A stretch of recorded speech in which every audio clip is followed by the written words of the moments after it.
उसूली तौर पे बिल्कुल इस आइडियल के साथ है कि कॉन्स्टिट्यूशनल कोर्ट्स बनने चाहिए. Mainly 3 points in the constitutional amendment that the Pakistan People's Party is considering supporting. The 243 amendment, the transfer of the judges as long as incoming, outgoing chief justices are members of the commission that is to make that decision. NFC के तहत सूबों के funds बढ़ सकते हैं, कम नहीं हो सकते. जब तक पार्लियामेंट में मौजूद हैं सूबों के हकूक़ पर ज़र्ब नहीं आने देंगे. सूबों के फंड्स कम करने की हर सूरत मुखालफत करेंगे. Chairman Peoples Party Bilawal Bhutto की मजलिस आमला के इजलास के बाद प्रेस कॉन्फ्रेंस. कहा आर्टिकल 243 के हवाले से पीपल्स पार्टी हिमायत करेगी. आइनी अदालतें बननी चाहिए, उसूली तौर पर इनके हक़ में है. मिसाक़े जमहूरियत में भी आइनी अदालतों का जिक्र है. दोहरी शहरियत और एग्जीक्यूटिव मजिस्ट्रेट से मुताल्लिक तरमीम की मुखालफत करेंगे. देखेंगे मज़ीद किन निकात पर इत्तफ़ाक़ हो सकता है. समझते हैं जजेस के ट्रांसफ़र से मुताल्लिक जुडिशल कमीशन के पास इख्तियार होना चाहिए. मुल्क में सबसे मजबूत बल्दियाती निज़ाम सिंध में है. पंजाब ने तो मेयर की पोजीशन ही ख़त्म कर दी.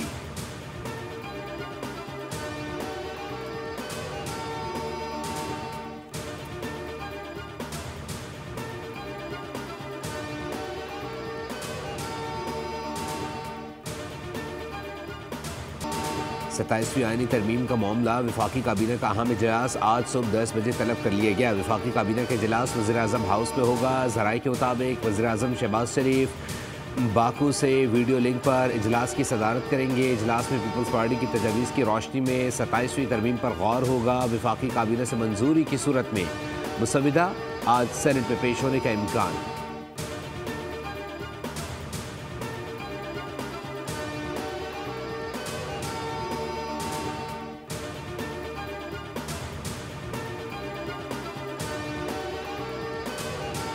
पाकिस्तान और अफगानिस्तान के दरमियान इस्तांबुल में होने वाले मुज़ाकरात में डेडलॉक. वज़ीर इत्तलात ततारा ने कहा कि पाकिस्तान अपने उसूली मौक़िफ़ पर कायम है कि अफगानिस्तान की सरजमीन से होने वाली दहशतगर्दी पर काबू पाने की जिम्मेदारी अफगानिस्तान पर आयद होती है. पाकिस्तान ने मुज़ाकरात में सालसी पर तुर्की और कतर का शुक्रिया अदा किया. वज़ीर इत्तलात पाकिस्तानी वफ़द ने शवाहिद पर मबनी और मुंतकी मुतालबात सालिसों के हवाले कर दिए. सालिसों ने पाकिस्तान के मौक़िफ़ की मुकम्मल तायीद की. सालिसों ने शवाहिद और बैनुल-अक़वामी उसूलों की रोशनी में पाकिस्तान से इत्तफ़ाक़ किया. तर्जुमान दफ्तर ख़ारजा के मुताबिक सोशल मीडिया पर गर्दिश करती इत्तलात क़यास आराइयाँ या गुमराह कुन प्रोपेगेंडा है. वज़ीर दिफ़ा ख़ाजा आसिफ ने ऐलान किया है कि पाक अफ़गान मुज़ाकरात इस वक्त ख़त्म हो चुके हैं. पाकिस्तान का वफ़द वापस रवाना हो चुका है. उन्होंने कहा कि मुज़ाकरात के अगले दौर की कोई उम्मीद मौजूद नहीं और अब सालिसों ने भी काबुल पर एतमाद खो दिया है. वज़ीर दिफ़ा ने वाज़ेह किया कि पाकिस्तान इस वक्त पाक अफ़गान जंगबंदी बरकरार रखे हुए है. ताहम अगर अफ़गान सरजमीन से किसी भी कार्रवाई की गई तो पाकिस्तान भरपूर जवाब देगा. अगर काबुल की जानिब से यकीन दहानी नहीं करवाई गई तो पाकिस्तान अपने दिफा के लिए हर मुमकिन इक़दाम करेगा.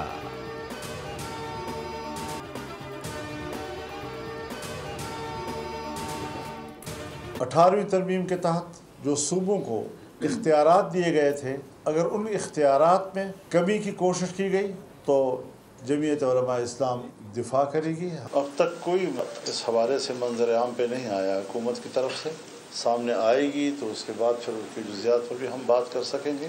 कुछ चीज़ें हमने उसूली तौर पर तय की हैं और वही चीज़ें 26वीं तरमीम से दस्तबरदार होने वाले नुकात पर अगर दोबारा 27वीं तरमीम में कोई चीज़ लाई गई तो ये काबिल कबूल नहीं होगी.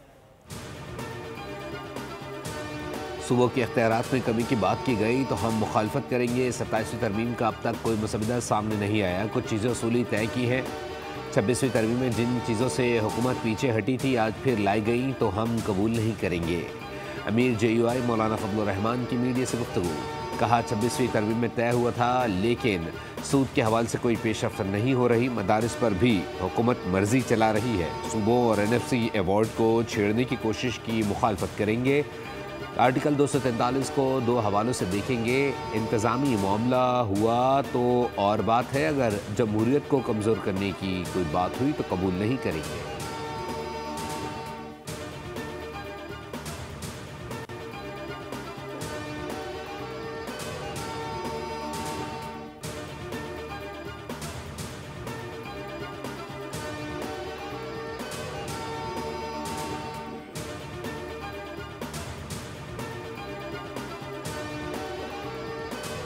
वज़ीर-ए-आज़म शहबाज शरीफ से अज़रबैजान के सदर की मुलाकात। फील्ड मार्शल सैयद आसिम मुनीर भी शरीक थे। वज़ीर-ए-आज़म की अज़रबैजान की हुकूमत और अवाम को यौम फ़तह की मुबारकबाद। दावत पर अज़रबैजान के सदर का शुक्रिया अदा किया। कहा, अज़रबैजान की फ़तह मज़लूम कौमों के लिए उम्मीद की किरण है।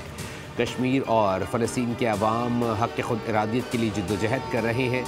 वज़ीर-ए-आज़म और अज़रबैजान के सदर का दो तरफ़ा ताल्लुक़ात के तमाम पहलुओं का जायज़ा। वज़ीर-ए-आज़म का सदर इल्हाम अलीयेव को पाकिस्तान का जल्द दौरा करने की दावत। वज़ीर-ए-आज़म की आर्मेनिया के साथ तारीख़ी अमन मुआहदे पर सदर अज़रबैजान के किरदार की तारीफ़।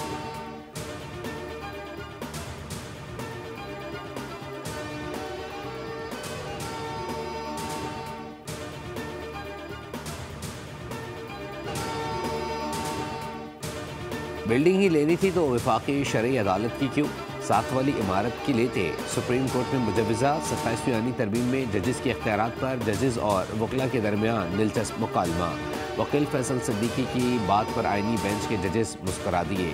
जस्टिस जमाल मंदुखिल ने रिमार्क्स दिए कि इमारत के तब्दील होने से इख्तियारात कम नहीं होंगे। दौरान समाअत वकील फैसल सिद्दीकी ने कहा, मुझे कोई शुबा नहीं, सुप्रीम कोर्ट का कोई कुछ नहीं बिगाड़ सकता। जस्टिस जमाल मंदुखिल ने कहा, अगर यही ईमान है तो फिर फिक्र की क्या बात है। जस्टिस अमीनुद्दीन खान बोले कि हम आइन के पाबंद हैं।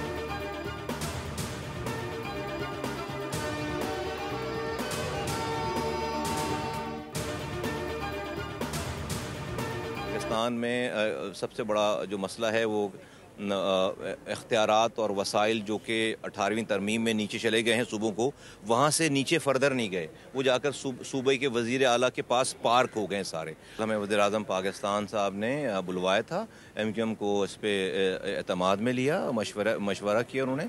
और जो हमारी 26वीं आईनी तरमीम के ज़माने में आर्टिकल 148 की तशरीह की जो एक आईनी तरमीम थी जो हमने पेश करी थी, उन्होंने इसका अंदिया दिया कि हम इस 27वीं तरमीम में उसको इंक्लूड करें।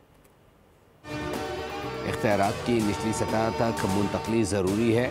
18वीं तरमीम में इख्तियारात सूबों को तो मिले, लेकिन ये इख्तियार वज़ीर आला के पास जाकर रुक गए। वफाकी वज़ीर सेहत मुस्तफ़ा कमाल की रावलपिंडी में गुफ्तगू। कहा, MKM ने 27वीं आईनी तरमीम से मुतालिक जो तजवीज़ पेश की वो मान ली गई। वज़ीर-ए-आज़म ने आर्टिकल 140A 27वीं तरमीम में शामिल करने की रजामंदी जाहिर की। ये एक बड़ी पेशरफ्त है।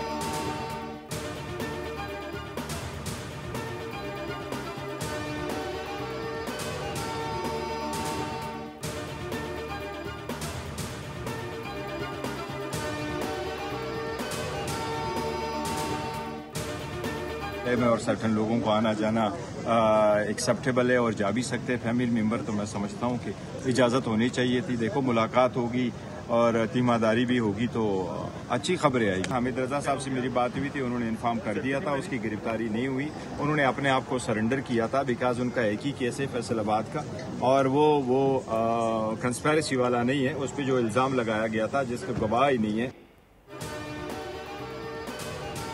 वज़ीर आला खैबर पख्तूनख्वा सोहेल आफरीदी को बानी से मुलाकात की इजाज़त नहीं मिल सकी। मुलाकात होगी, इमाददारी भी होगी तो अच्छी खबरें आएंगी।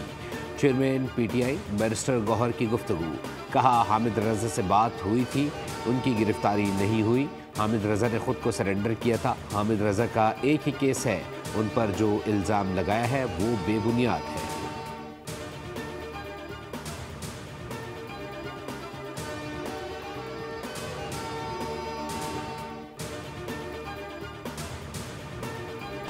सोशल मीडिया पर पाकिस्तान मुखालिफ झूठ फैलाया जा रहा है। मार के हक़ में कामयाबी के बाद दुश्मन अपने ज़ख्म चाट रहे हैं। दुश्मनों से मार के हक़ में हमारी जीत हज़म नहीं हो रही। ऐसे अनासर को बेनकाब करना हमारी ज़िम्मेदारी है। वफाकी वज़ीर तारिक फजल चौधरी की न्यूज़ कॉन्फ्रेंस। कहा, हालिया दिनों में सोशल मीडिया पर ऐसी पोस्टें आई हैं जिनमें मनफी प्रोपेगेंडा था। तलाल चौधरी ने कहा, जाली वीडियोस के ज़रिए इस्लामाबाद पुलिस को बदनाम किया जा रहा है। मुमकिन नहीं ऐसे वाक़यात हों और हुकूमत ना देख रही हो। आज़ाद कश्मीर के अस्पताल के वाक़े को रावलपिंडी से जोड़ दिया गया। पाकिस्तान और कश्मीर के रिश्ते को कमज़ोर नहीं होने देंगे।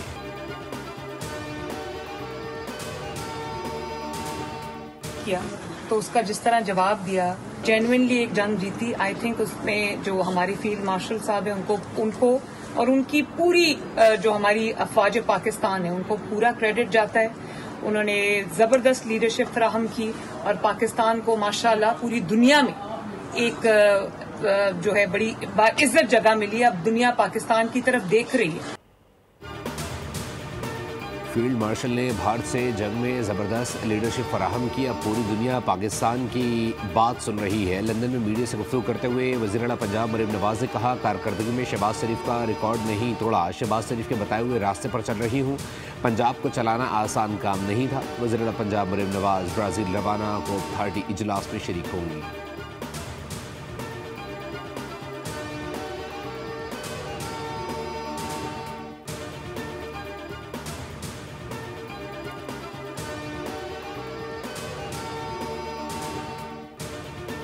चार साल में 5,948 ख़वातीन को कत्ल किया गया। 2021 से 2024 तक गैरत के नाम पर 1557 ख़वातीन को मौत के घाट उतार दिया गया। वफाकी वज़ीर इंसानी हकूक़ आज़म नज़ीर तारा ने वाक़यात की तफ़सीलात क़ौमी असम्बली में पेश कर दी। बताया 16,135 ख़वातीन के साथ जिनसी ज़्यादती के वाक़यात रिपोर्ट हुए।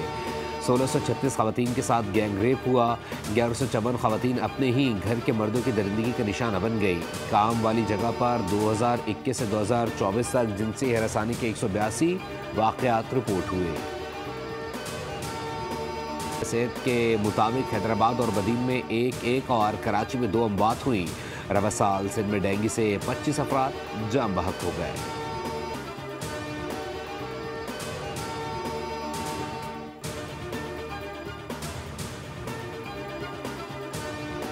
लाहौर हाईकोर्ट में स्मॉक तदारुक केस की समाअत। एमिशन स्टिकर के बगैर चलने वाली गाड़ियों के खिलाफ कार्रवाई का हुक्म। धुआं देने वाली गाड़ियों को बंद किया जाए। अदालत ने कहा, धुआं देने वाली गाड़ी को मोटरवे से दाखिले की इजाज़त ना दी जाए। GT रोड पर भी धुआं देने वाली गाड़ियां दिखाई न दें। अदालत ने पूरे शहर में आगाही बैनर्स आवेज़ा करने का हुक्म दे दिया।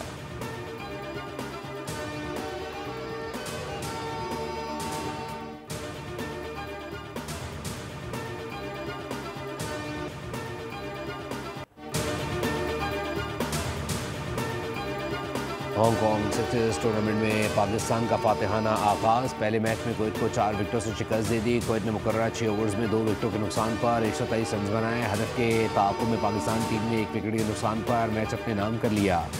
कप्तान अब्बास आफरीदी ने 55 रन की शानदार इनिंग्स के लिए पाकिस्तान और भारत का मैच बारिश से मुतासिर।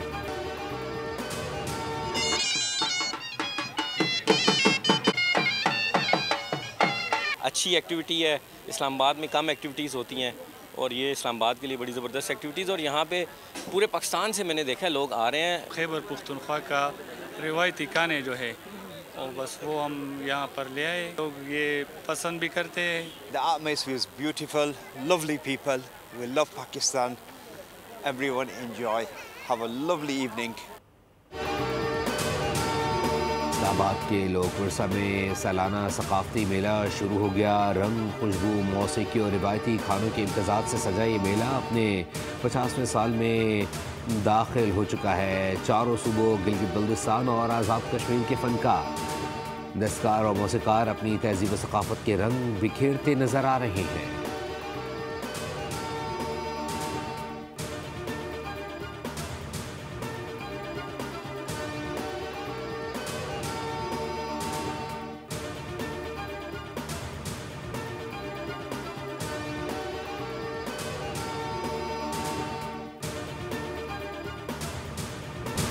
बागी और रिवायत शिकन जॉन एलिया की आज 23वीं बरसी। मुनफरिद असलूब और धीमे लहजे के शायर जॉन एलिया ने उर्दू अदब को एक नई जहत से रोशनास करवाया। वसल हिजर की तलखियों को मुनफरिद अंदाज से बयान करने वाले जॉन का कलाम दौर हाजिर में भी बेहद मकबूल है। सब्सक्राइब करें और बेल दबाएं ताकि कोई खबर रह न जाए।